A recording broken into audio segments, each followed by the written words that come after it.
No one could handle the billionaire's daughter until a single dad janitor did the impossible. The morning sunlight poured through the tall glass windows of the Rosemont International Academy, a school known not just for its elite education, but for its billionaire students who walked the halls like royalty. Among them was her, the daughter of the wealthiest man in the city. Everyone knew her name, but no one dared say it too loud. Teachers feared her temper. Students avoided her glare, and even the principal pretended to smile when she was near. Rumor had it that 10 teachers had already quit because of her attitude.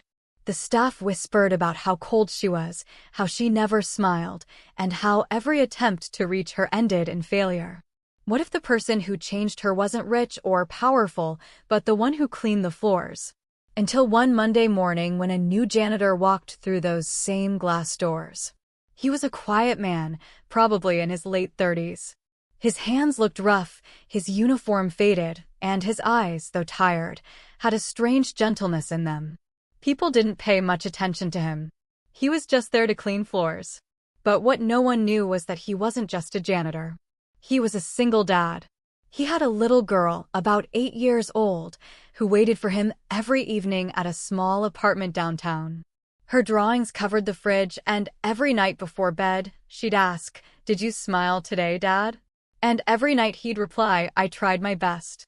But what if a simple smile could melt the coldest heart?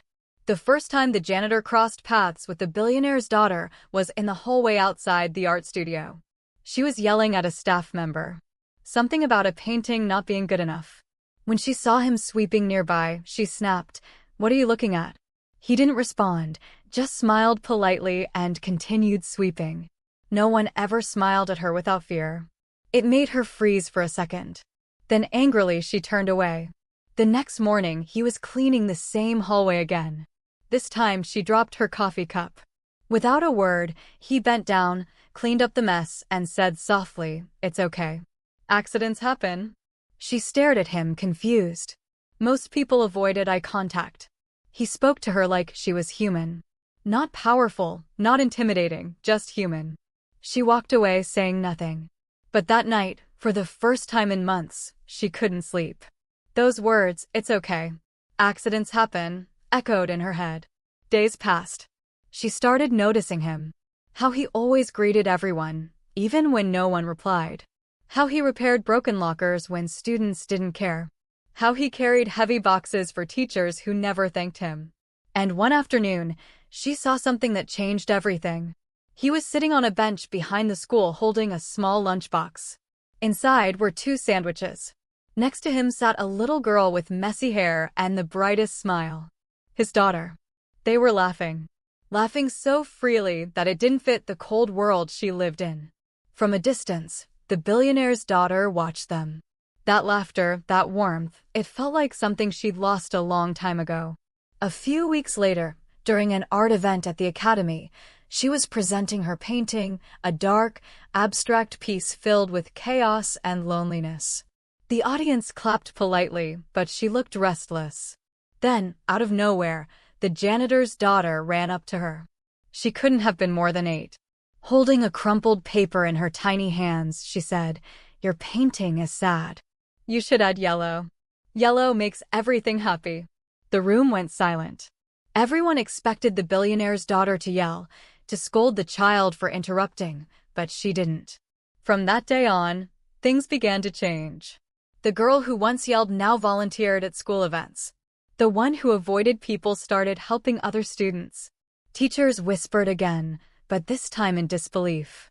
And sometimes when no one was looking, she would sneak out behind the school, sit beside that same bench, and share her lunch with a janitor and his daughter.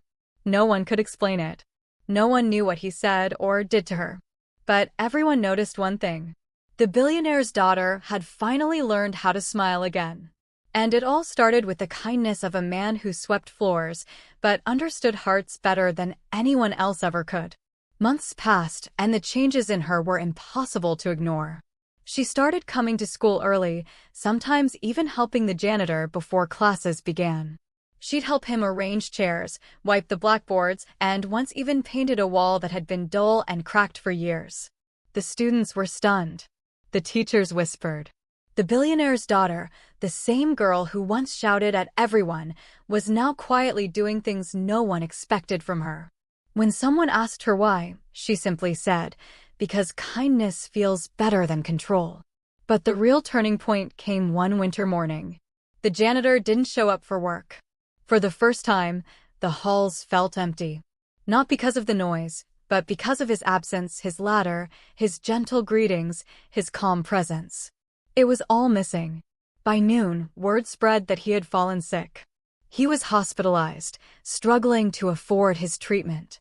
The billionaire's daughter didn't hesitate. She went straight to her father's office, a place she used to avoid. For the first time in her life, she didn't ask him for a car, a trip, or money for herself. She asked for help for someone else. Her father was stunned, but he saw something in her eyes. Compassion, the kind he hadn't seen since her mother passed away years ago. That evening, a private ambulance arrived at the small hospital. The janitor's treatment was fully covered anonymously, but he knew he didn't need to ask. Weeks later, he returned to work, weaker, but smiling. And when he did, he found a surprise waiting for him. The hallway he always cleaned had been freshly painted, bright yellow, with a sign on the wall that read, "Sometimes the smallest hearts hold the greatest strength."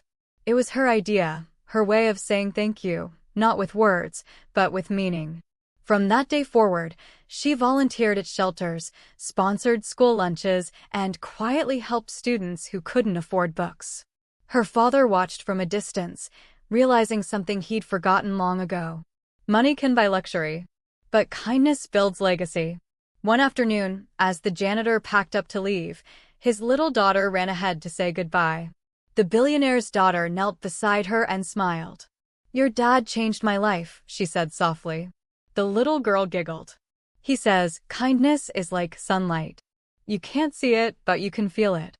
The billionaire's daughter smiled through her tears and whispered, "Then I hope I can be someone's sunlight too."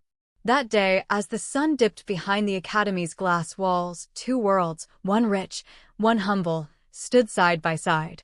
And in that golden light, it was clear it wasn't wealth, power, or status that changed hearts.